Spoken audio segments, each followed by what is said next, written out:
Once upon a time in the small African village, there lived one known family. The head of the family was Maisie, keeping 2 wives, Oge and Uchi. Each of them bore him a daughter.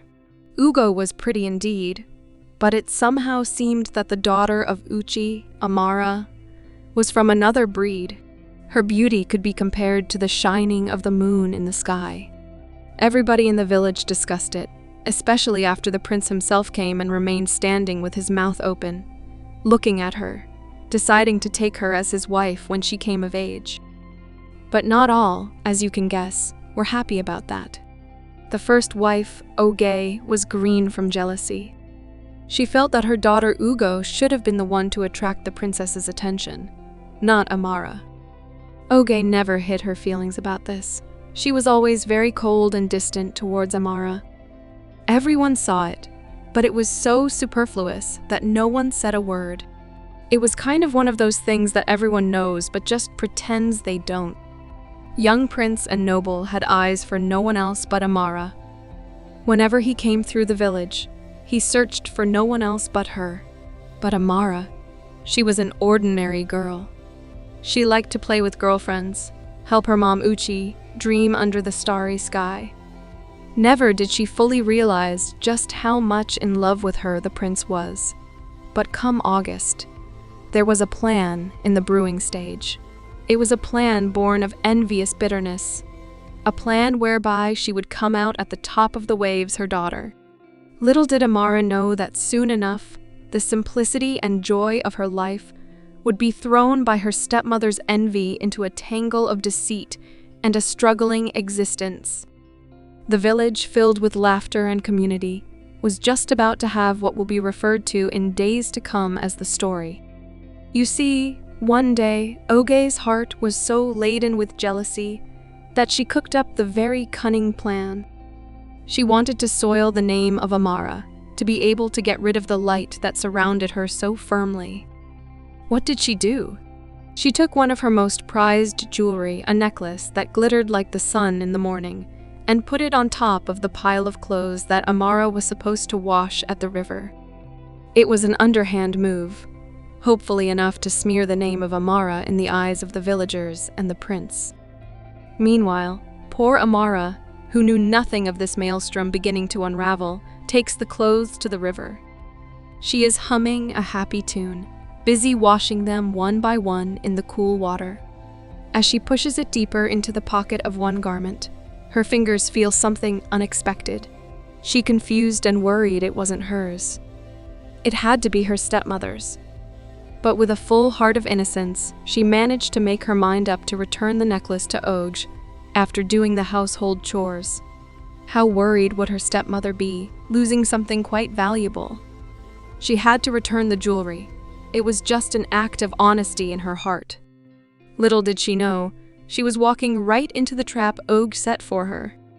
Amara got back, ready to explain about the strange discovery. Oge was waiting. But instead of gratitude, Oge began to scream at Amara, calling her a thief. "Thief!" she shouted again, drawing a crowd, curious and concerned, coming from all around. Amara was scared and shocked, explaining, "I found it in the laundry. I didn't steal it."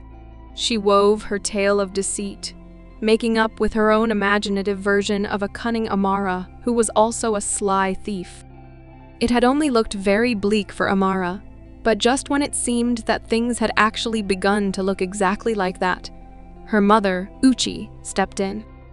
She had seen the whole thing unfold from her window, and in that quiet, certain tone of hers, she communicated the truth to them. "I saw Oge hide the necklace in the laundry," she said. Her eyes never left Oge. This drew murmurs from the crowd, with the tide of opinion turning against the gathering voices of support for Amara. Villagers who had been present at the riverside when Amara picked the necklace spoke in her support too. "She is telling the truth," one said. "We saw her find it in the clothes," another added. The truth was bright as day, and murmur turned into a roar of disapproval against Oge, who had woven them all into a net of lies.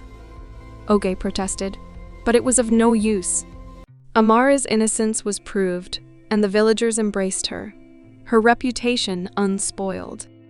The event marked deep in the village. The trust had been broken, and the bond between the two families was hurt.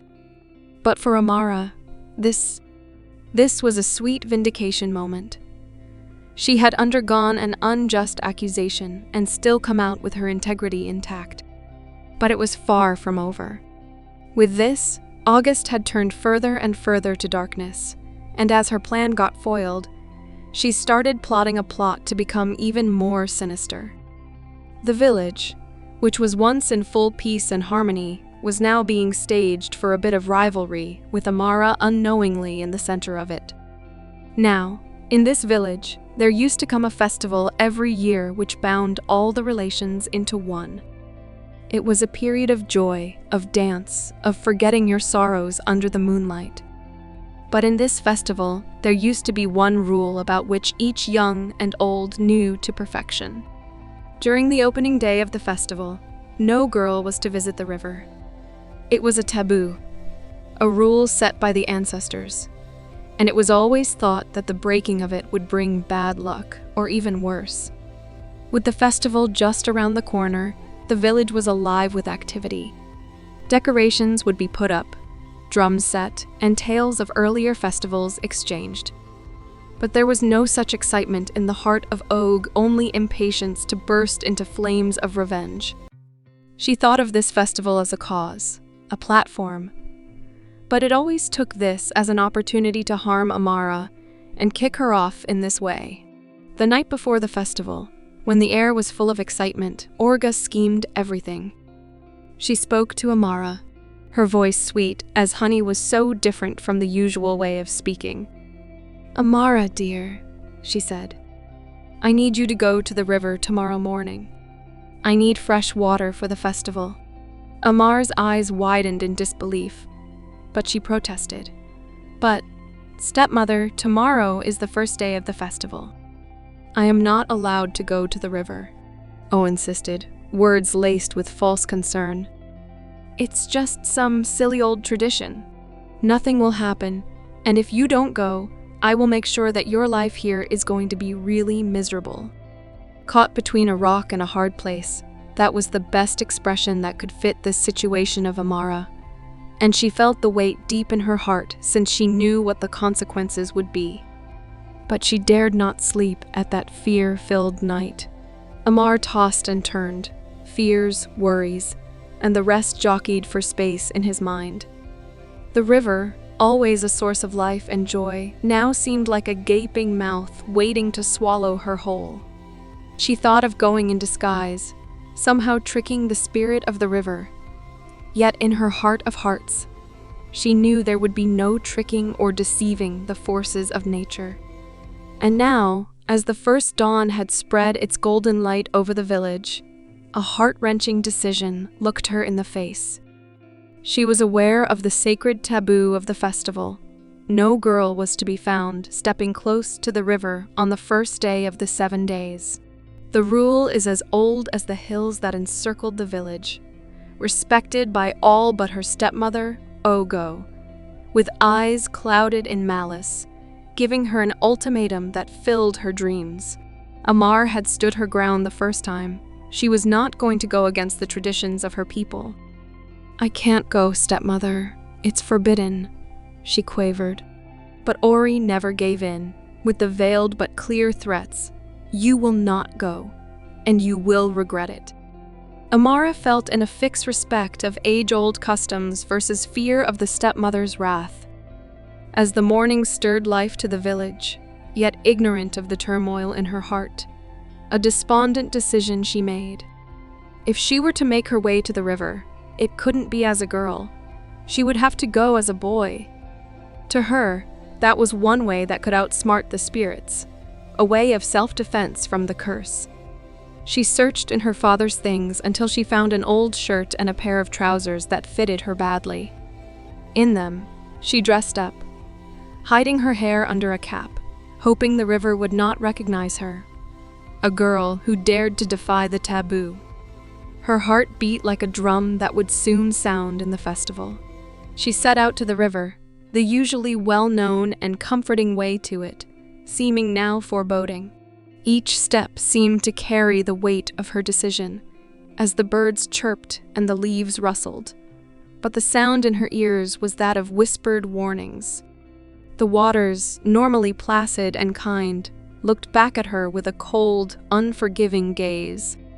She hesitated a moment and looked at her reflection in the water, a girl dressed as a boy, between fear and duty.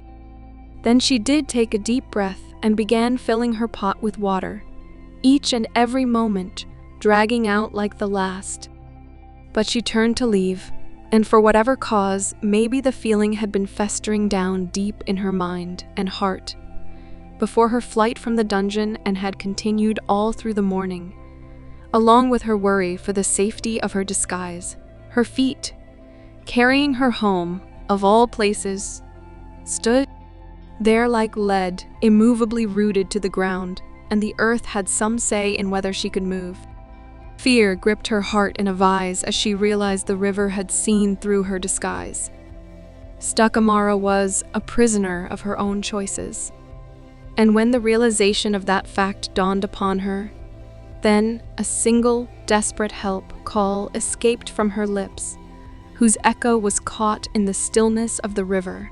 The sun grew higher, giving light to the village, but for Amara trapped by the river, the light offered no comfort. It was cunning in every way, that river. Its spirit was old and as ancient as the land, and it recognized this defying she land to be a girl. Invisible chains bound her feet with the earth. Fear and despair surged within her. She recognized the situation for what it was, and words spread through the village like wildfire with regard to the plight of Amara. The men who were allowed to visit the river for festival by tradition came to where she was, stuck and helpless. They tried to free her, but it is as if she was part of the river herself, unmovable. He says the crowd whispers and murmurs, a mix of pity and fear in their voices. Audrey, after hearing the news, rushes to the scene. He looked concerned, but within his heart, he secretly rejoices, thinking that his plan has succeeded. She only wanted to get Amara down, to get her away from the prince's love, and now fate had been played into her hand. She looks like a concerned stepmother to the villagers, wringing her hands, her voice trembling, filled with fear for her daughter.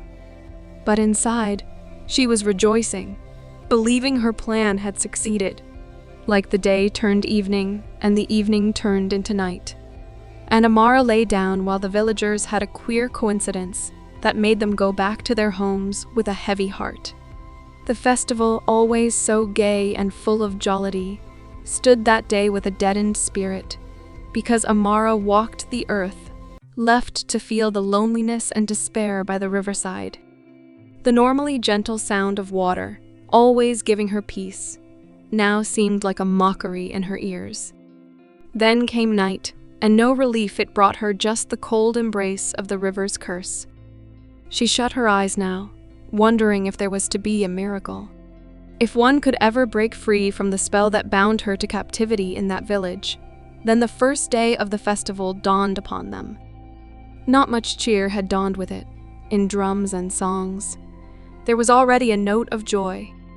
On everybody's mind was Amara's misery, and so it was a time of celebration overshadowed by this. The river, which once gave life, now was a curse. The new day has risen upon the unfortunate prisoner, but in the village, the mood was somber. The festival had continued, yet the joy was subdued, the laughter tinged with sorrow. Meanwhile, the mother of Uchi Amara came back from her visit to a neighboring village. She had left to go to her mother, not knowing the turmoil that had taken place in their absence. Returning to news about Amara's plight, to fall on deaf ears at this point, to her daughter's newfound destiny by the river. Sorrow had begun to weigh in on her heart. She went quickly to Amara, not wasting a moment, and her feet moved fast with the anxious concern of her mother. Arriving at the river, Uchi's eyes welled with tears at the sight of her daughter stuck and immobile. For Amara looked up, her face lit by hope at her mother's appearance. Uchi came, her heart's ache filled with love and worry. "My child," she whispered with an emotion-choked voice.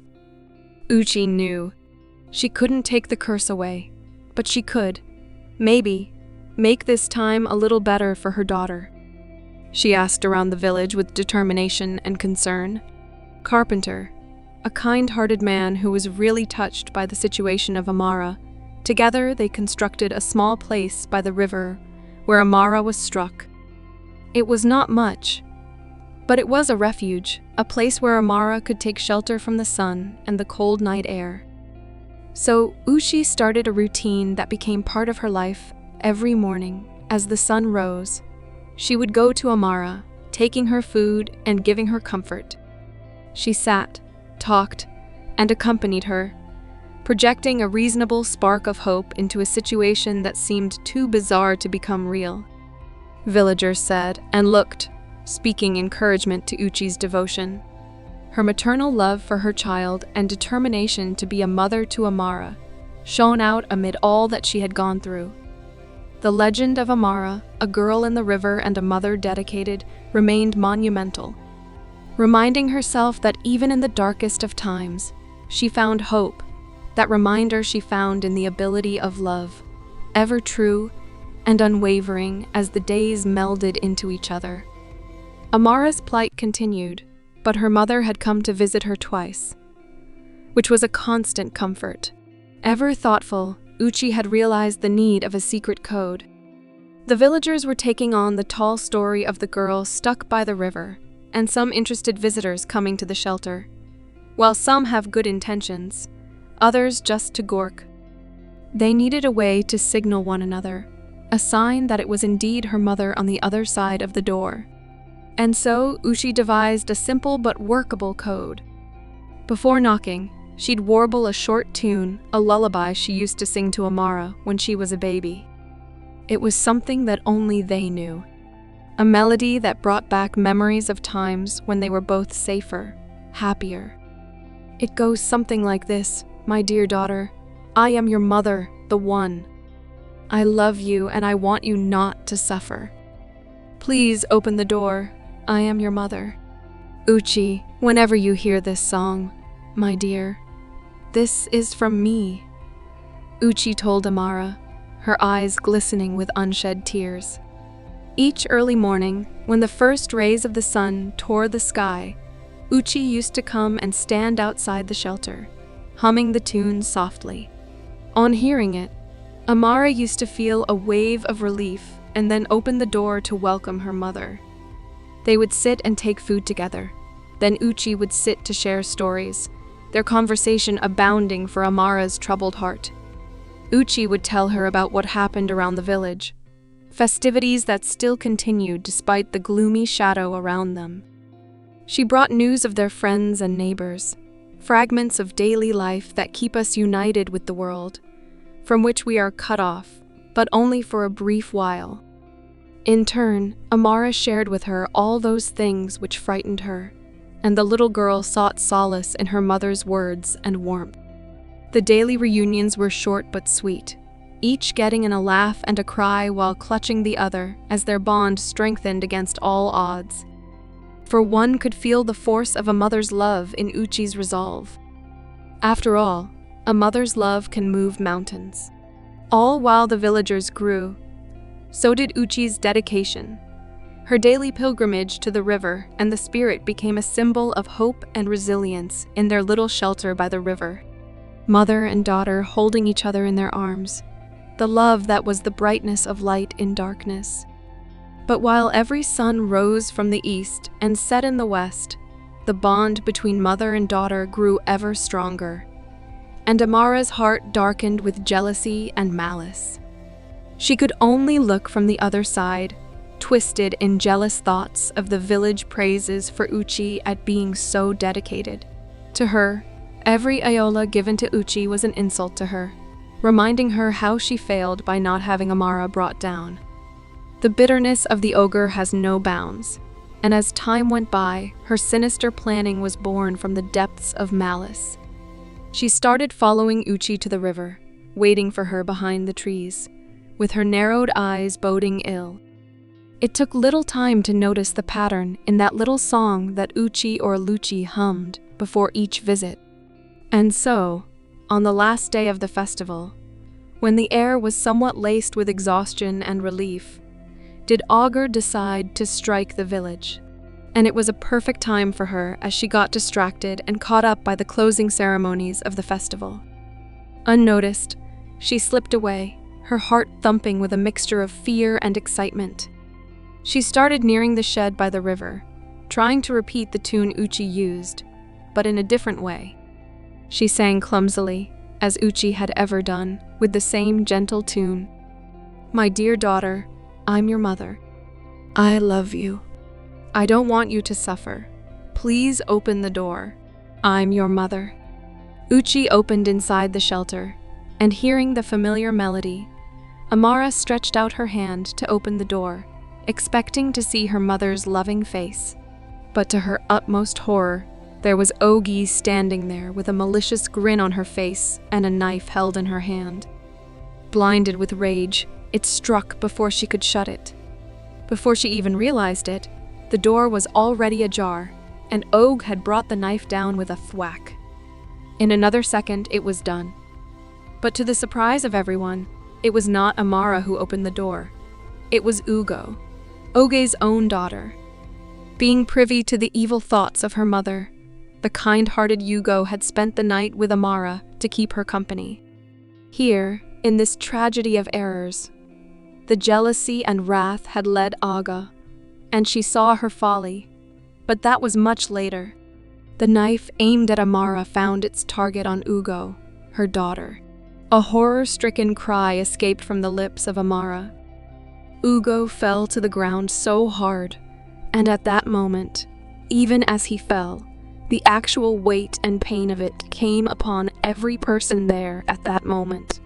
The commotion that heeded by the king and the prince's arrival, who then found a distraught Uchi, a grievously injured Ugo, and a shocked Amara still in place by the rivers where they had previously been standing. Oge suddenly saw the full realization of her mistake, and that her face, already crumbling, had just taken a deep plunge into the twisted abyss of her jealousy. She threw it down and let everybody around her see the twisted depths of her jealousy. In front of the watching crowd, she bared all of herself, speaking of a prophecy made at Amara's birth by an herbalist, who stated that Amara was destined to be a queen, and that the destiny was greater than her own. For the sake of saving her daughter's future, Ogre had turned to jealousy and fear, letting them consume her until nothing was left but the dark, roiling emotions that would conclude in the life of her own flesh and blood. The revelation shook the village in waves of shock and anger. Now he was a just and fair ruler who had earlier decreed that O would be banished from the land and never show her face again, not for its own sake, but for the jealousy of its queen and other people's lives. Her actions had not only brought harm to the stepdaughter, but had tragically wounded the child. And as for Amara, it came on the 7th day, the day when the curse of the rivers lifted, and the girl stepped free not only from the physical fetters, but from the shadow of Og's loathing. The prince, who had been a silent spectator of the entire humiliation, came forth. With the blessings from the king, he reasserted his want to marry Amara, for in her, he had seen strength, resilience, and the pureness of the heart. And this is how the story of Amara, the girl stuck in the river, turned to be a victory over the adversities, of truth over the deception. It would be one that was used through generations of life, one that would always be told and be used as a reminder to the people of perils they would befall by jealousy, and the might of love and rectitude. In the end, justice was served, and the life of Amara, once in the shadow, is now lit with the promise of gladness and respect. Hope you have enjoyed the story. If you did, like the video, subscribe to the channel, and do not forget to turn on the bell notification so that you will not miss the next one. Bye.